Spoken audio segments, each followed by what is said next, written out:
Assalamualaikum warahmatullahi wabarakatuh. Salam sejahtera untuk kita semua. Salam Om Swastiastu, Namo Buddhaya, salam kebajikan. Salam sejahtera untuk kita semua. Saya Muhammad Rasul Ilmi, eh, program studi S1 Pendidikan Ekonomi dengan NIM 17016 21081 dengan dosen pembimbing Bapak Dr. Karunianya Dianta Arfiando Subayang SIPME sebagai dosen pembimbing pertama dan dosen pembimbing kedua yaitu Bapak Rizwandi MPDE. Izinkan saya untuk mempresentasikan penelitian skripsi saya dengan judul Pengaruh Kebijakan Pemerintah dan Pendidikan Kewirausahaan melalui literasi ekonomi terhadap intensi berwirausaha pesantren.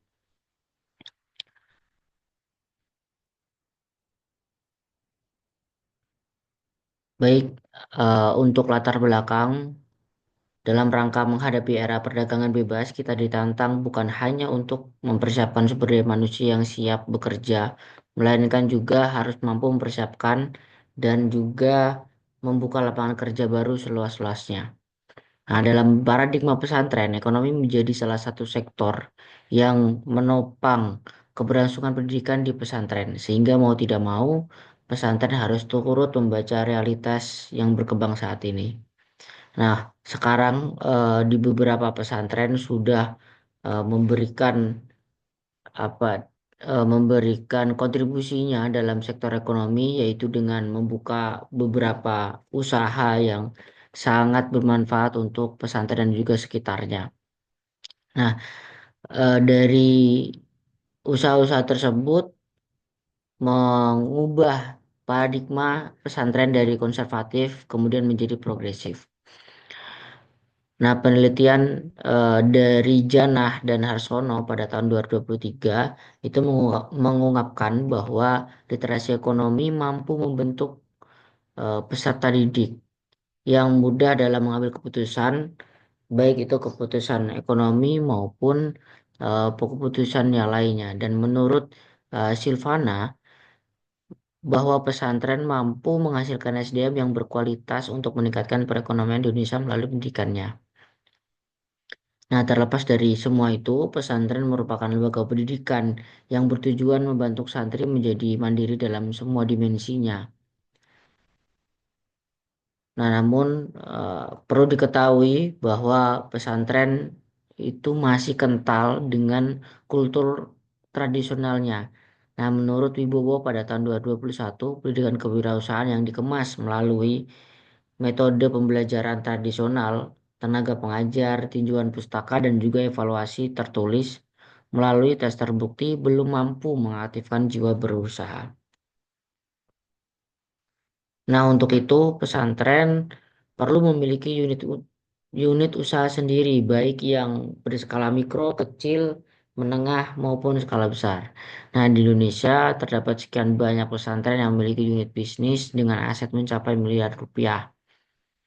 Nah, dari hasil riset pemetaan Puslitbang dari pendidikan agama dan keagamaan pada tahun 2021 dan juga pada tahun 2020, terdapat 90,48% dari 11.868 pesantren sudah memiliki unit usaha dan sebanyak 2,58 pesantren memiliki 3 sampai 5 jenis usaha. Namun dari eh, data tersebut terdapat data lagi dari hasil penelitian yang lain mengatakan hanya 33,34% dari total pesantren di Indonesia yang telah memiliki unit usaha. Nah, angka ini mencerminkan bahwa potensi ekonomi pesantren belum sepenuhnya dioptimalisasi oleh sebagian besar pesantren di Indonesia. Nah, kemudian dari permasalahan tersebut, pemerintah hadir melalui Undang-Undang Nomor 18 Tahun 2019 tentang pesantren untuk memaksimalkan kehadiran negara memberikan rekognisi, afirmasi, dan juga fasilitas terhadap pesantren. Karena pesantren memiliki tradisi dan juga ciri khas tersendiri. Sehingga eh, dari undang-undang tersebut kemudian adanya lahirnya Keputusan Menteri Agama nomor 749 tahun 2021 tentang program kemajuan pesantren yang bertujuan untuk mengoptimalkan sumber daya pesantren dan meningkatkan kesejahteraan pesantren dan masyarakat. Nah, akan tetapi seiring berjalannya eh, program tersebut, kebijakan tersebut, terdapat permasalahan yang masih menjadi pekerjaan rumah Kementerian Agama berdasarkan sumber data internal dari Ditpontren Kementerian Agama, minimnya kualitas lembaga pesantren untuk pengelolaan bisnis. Kemudian mayoritas SDM pengelola yang masih relatif pemula dari kalangan santri dan pesantren merasa kesulitan dalam mengatur anggaran sehingga dana yang dibutuhkan masih belum cukup dalam mengoperasionalkan bisnisnya.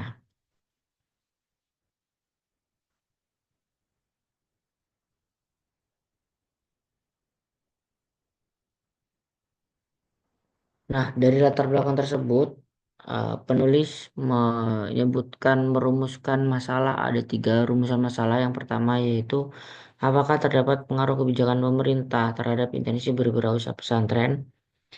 Yang kedua, apakah terdapat pengaruh pendidikan kewirausahaan terhadap intensi berwirausaha pesantren? Dan yang ketiga, apakah literasi ekonomi dapat memediasi pengaruh kebijakan pemerintah terhadap intensi berwirausaha pesantren? Dan yang terakhir, apakah literasi ekonomi dapat memediasi pengaruh pendidikan kewirausahaan terhadap intensi berwirausaha pesantren?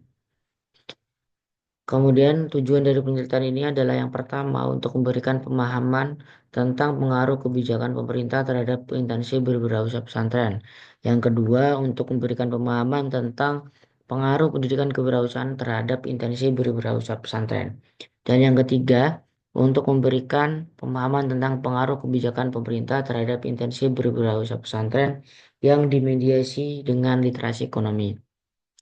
Yang keempat, untuk memberikan pemahaman tentang pengaruh pendidikan kewirausahaan terhadap intensi berwirausaha pesantren yang dimediasi dengan literasi ekonomi. Nah, dari penelitian ini terdapat manfaat secara teoritis yaitu eh, mampu meningkatkan wawasan ilmu pengetahuan, pengalaman dan implementasi bagi akademis dengan mengacu pada sumber teori-teori yang ada, terutama ilmu ekonomi pada umumnya dan pada khususnya dapat menjadi bahan referensi untuk penelitian pada masa yang akan datang. Dan secara praktis, penelitian ini diharapkan bermanfaat untuk diri sendiri dan juga pondok pesantren di Indonesia, khususnya maupun untuk masyarakat umumnya. Dan yang kedua, untuk memberikan wawasan pendidikan kewirausahaan dan ekonomi pesantren terhadap elemen pesantren, santri, mahasiswa, dan juga masyarakat dalam mengembangkan pesantren pada sektor ekonomi yang sedang atau akan dilaksanakan. Kemudian sebagai bahan referensi yang nantinya dapat memberikan perbandingan dalam mengadakan penelitian lebih lanjut di masa yang akan datang. Dan penelitian ini diharapkan dapat menjadi bahan tambahan atau pembendaharaan bacaan, menambah pengetahuan dan referensi bagi mahasiswa yang membutuhkan.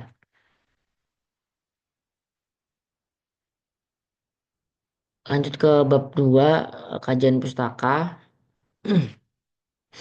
Ada 4 variabel yang peneliti lakukan. Yang pertama itu intensi berwirausaha pesantren sebagai variabel Y atau variabel dependent. Kemudian kebijakan pemerintah sebagai variabel X1, pendidikan kewirausahaan sebagai X2, dan juga literasi ekonomi sebagai variabel Y atau variabel mediasi. Nah, untuk intensi berwirausaha pesantren, definisi dari intensi berwirausaha pesantren adalah keinginan kuat pesantren untuk memiliki kekuatan ekonomi secara mandiri demi terwujudnya kemaslahatan umat. Ada tiga indikator. Yang pertama yaitu kreativitas, mengetahui peluang wirausaha, memiliki problem solving bisnis yang baik. Kemudian eh, variabel kebijakan pemerintah adalah aktivitas pemerintah untuk memecahkan masalah di masyarakat, baik secara langsung maupun melalui lembaga yang mempengaruhi kehidupan masyarakat. Ini pendapat dari Khouroh dan kawan-kawan pada tahun 2019. Dan indikator untuk mengukur variabel ini adalah tepat kebijakan, tepat pelaksana, tepat target, tepat lingkungan, dan juga tepat proses. Kemudian variabel pendidikan kewirausahaan adalah sikap terhadap perilaku yang mengacu pada sejauh mana individu mempunyai pandangan positif atau negatif terhadap profesi wirausaha. Persepsi individu terhadap norma sosial yang dirasakan mempengaruhi individu untuk melakukan atau tidak melakukan perilaku kewirausahaan dan persepsi tentang kemudahan atau kesulitan untuk menjadi wirausaha. Menurut Wibowo tahun 2017. Indikator yang digunakan pada variabel ini adalah pengetahuan wirausaha, keterampilan berwirausaha, dan juga sikap mental berwirausaha. Kemudian variabel literasi ekonomi adalah kemampuan individu atau kelompok dalam mengidentifikasi masalah ekonomi, menganalisis solusi, dan membuat keputusan yang tepat dalam menyelesaikan masalah ekonomi. Menurut Nugraha dan kawan-kawan pada tahun 2021. Indikator yang digunakan pada penelitian ini adalah prinsip ekonomi, motif ekonomi, dan juga konsep ekonomi.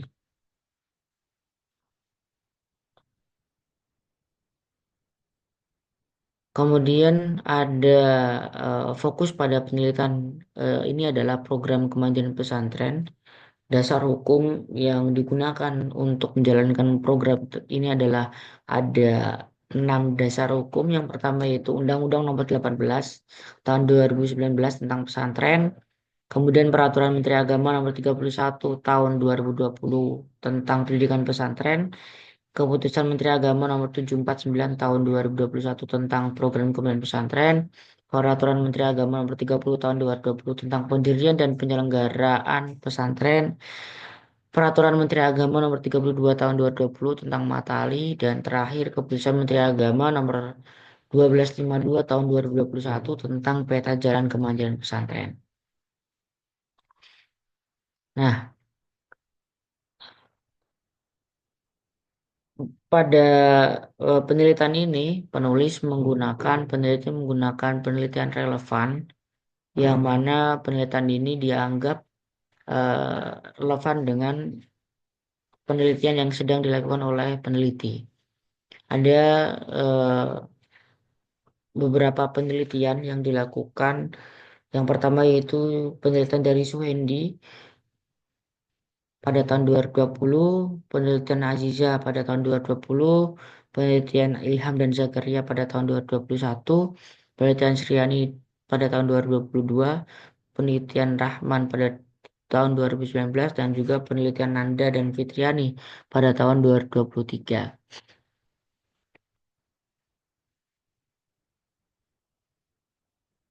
Kerangka teori dan juga pengembangan hipotesis pada eh, penelitian ini adalah kebijakan pemerintah. Hipotesis pertama, kebijakan pemerintah berpengaruh terhadap intensi berwirausaha pesantren. Hipotesis kedua, pendidikan kewirausahaan berpengaruh terhadap intensi berwirausaha pesantren. Hipotesis ketiga, kebijakan pemerintah berpengaruh terhadap intensi berwirausaha pesantren dengan literasi ekonomi sebagai mediasi. Hipotesis ketiga, pendidikan kewirausahaan berpengaruh terhadap intensi berwirausaha pesantren dengan literasi ekonomi sebagai mediasinya. Adapun metode penelitiannya, waktu dan penelitiannya yaitu Januari sampai Maret tersebar di seluruh Indonesia pada tahun 2025, dan populasi dan juga sampelnya itu sebanyak 2076 pesantren, sampel yang diambil 335 pesantren. Desain penelitiannya yaitu penelitian evaluatif dengan metode kuantitatif untuk menguji program kemandirian pesantren. Teknik pengumpulan datanya survei melalui kuesioner dengan skala Likert sebagai pengukuran. Nah, kemudian teknik analisis datanya menggunakan SampleS 4.0. Analisis ada beberapa uji yang dilakukan pada uji SampleS ini. Yang pertama itu analisis statistik deskriptif yang berfokus pada pengendalian, pengolahan, dan juga penggolongan data. Kemudian outer model, ada uji validitas yang menggunakan ada dua yaitu konvergen dan juga diskriminan. Dan ada uji reliabilitas dengan Cronbach alpha dan juga nilai composite reliability. Kemudian ada inner model, ada beberapa uji multi call dengan VIF-nya dan juga R square, Q-square dan juga uji hipotesis yang menjadikan penentu apakah eh, penelitian ini itu signifikan atau enggak dengan p-value dan juga t statistiknya. Kemudian setelah melakukan eh, penyebaran kuesioner, peneliti melakukan uji olah data dengan teknik analisis data yang sudah dijelaskan tadi, kemudian hasil dan juga pembahasannya sebagai berikut.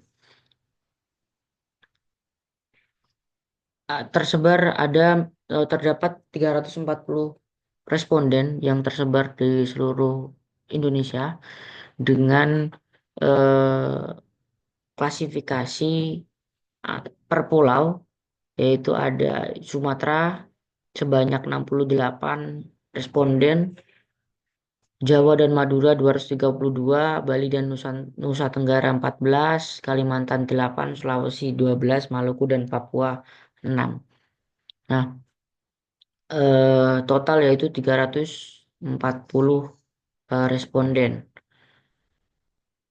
Kemudian jenis usaha banyak sekali, ada sekitar 20, ada air minum dalam kemasan sebanyak 10 pesantren, garmen atau pakaian 7 pesantren, industri kreatif, souvenir kerajinan tangan 1 pesantren, industri mebel, furnitur 4, industri pengolahan bahan baku menjadi barang jadi 11, jasa 9, konveksi 5, kuliner 4, laundry 45, multiusaha 24, penyedia makanan dan minuman 20, percetakan 24, perdagangan toko, warung, minimarket, koperasi 136, perikanan 4, perindustrian 2, persewaan 7, pertanian perkebunan 7, peternakan 13, teknologi informasi dan komunikasi 7. Dan keterlibatan santri, pesantren melibatkan santrinya dalam mengelola usaha ini sebanyak 94% dari responden yang ada, dan 6% dari responden tersebut itu tidak melibatkan santrinya dalam mengelola usahanya.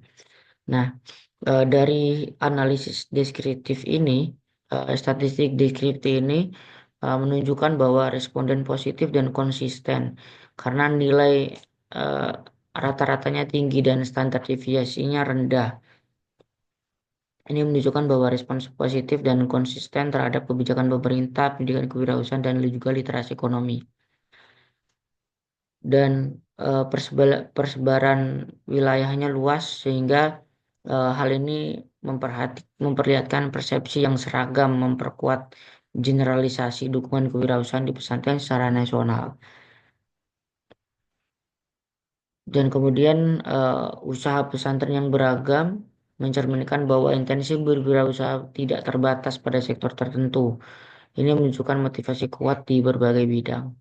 Dan eh, pendid- peran santri dan pendidikan ini menunjukkan bahwa keberhasilan pendidikan kewirausahaan dan literasi ekonomi dalam mendorong intensi berwirausaha di pesantren.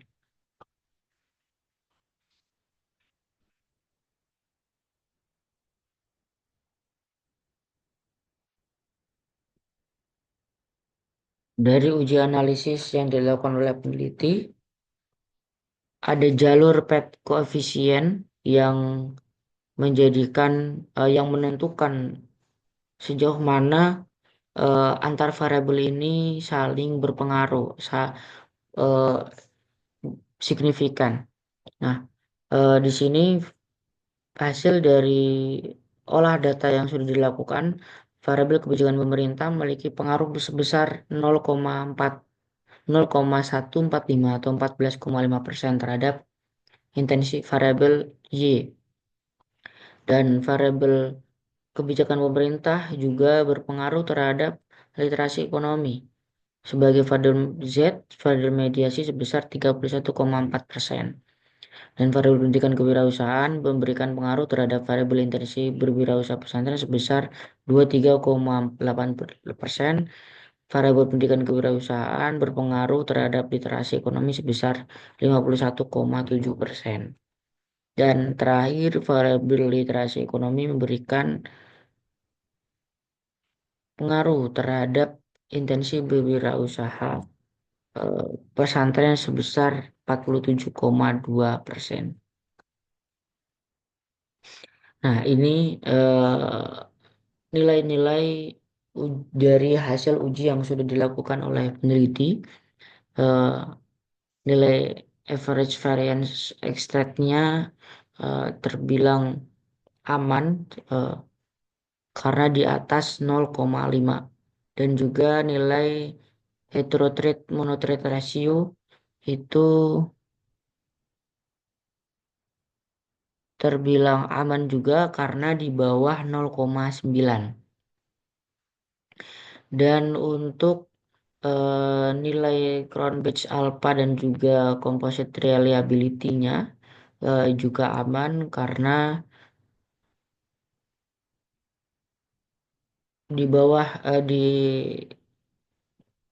atas 0,7, dan juga R square-nya juga aman karena di antara 0 sampai di bawah 1. Q-score-nya juga demikian, dan juga nilai VIF-nya juga terbilang aman karena di bawah 3.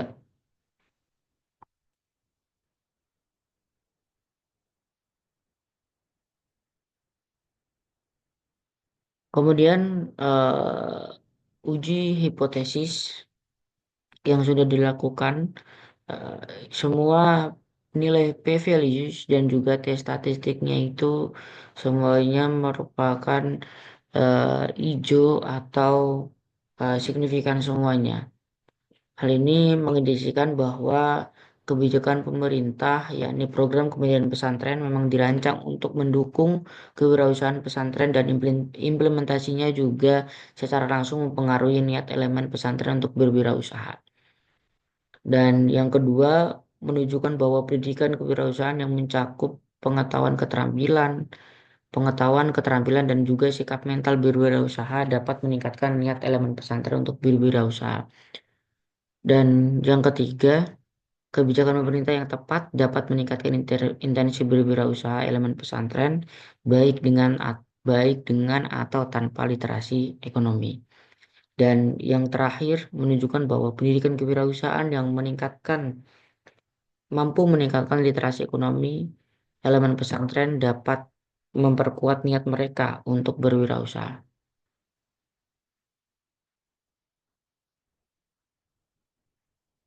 Nah, dari hasil uji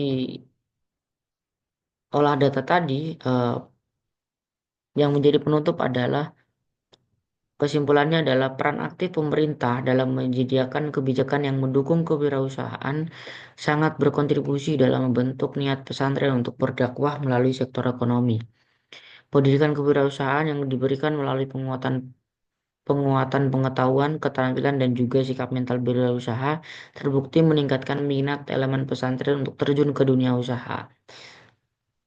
Kemudian melalui literasi ekonomi sebagai variabel mediasi, kebijakan pemerintah memiliki pengaruh signifikan terhadap literasi ekonomi elemen pesantren, yang pada akhirnya dapat meningkatkan niat mereka untuk berwirausaha. Terakhir, elemen pesantren yang memiliki pemahaman lebih baik tentang prinsip, motif, dan juga konsep ekonomi cenderung lebih siap dan tertarik untuk berwirausaha. Kemudian, apa implikasinya? Implikasinya adalah penelitian literasi ekonomi memediasi pengaruh kebijakan pemerintah dan pendidikan kewirausahaan terhadap intensi berwirausaha, memperkuat relevansi teori of planned behavior dan sistem teori dalam konteks pesantren.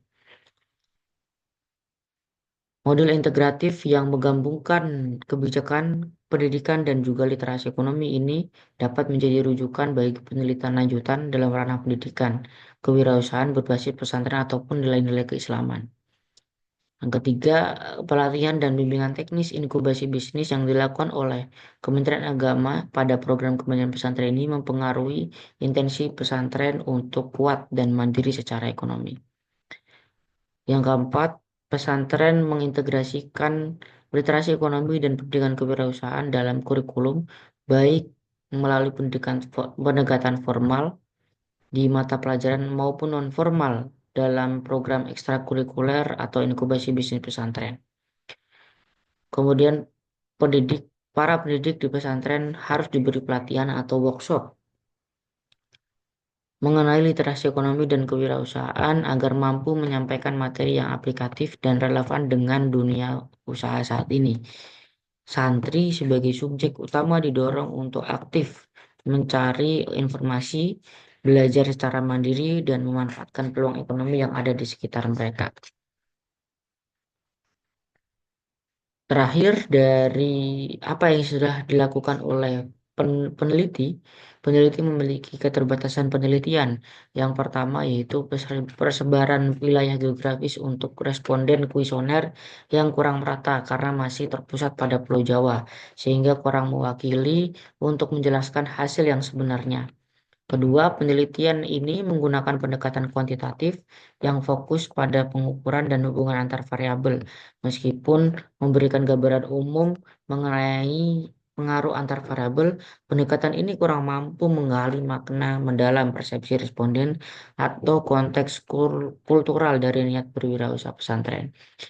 Yang ketiga, banyaknya responden yang tersebar di seluruh Indonesia yang menyulitkan peneliti dalam menjangkau untuk pendistribusiannya. Kemudian dari peneliti sendiri memiliki rekomendasi penelitian selanjutnya. Yang pertama yaitu diharapkan penelitian selanjutnya dapat memperluas wilayah penyebaran kuesioner ke Pulau Jawa, ke luar Pulau Jawa seperti Sumatera, Kalimantan, Sulawesi, dan wilayah Indonesia Timur untuk memperoleh hasil yang lebih representatif secara nasional, serta menangkap keragaman konteks sosial, budaya, dan ekonomi pesantren yang tersebar di seluruh Indonesia, di berbagai daerah. Yang kedua, peneliti selanjutnya disarankan untuk tidak hanya mengandalkan pendekatan kuantitatif, tetapi juga mempertimbangkan pendekatan kualitatif atau metode campuran, mixed methods. Yang ketiga, mengingat luasnya wilayah responden, peneliti mendatang disarankan memanfaatkan kolaborasi dengan koordinator daerah di setiap wilayah pesantren untuk mempermudah proses distribusi dan pengumpulan data, serta meningkatkan efisiensi waktu dan biaya penelitian. Sekian, terima kasih dari saya presentasi penelitian skripsi. Kurang lebihnya mohon maaf. Mohon maaf juga komentarik. Wassalamualaikum warahmatullahi wabarakatuh.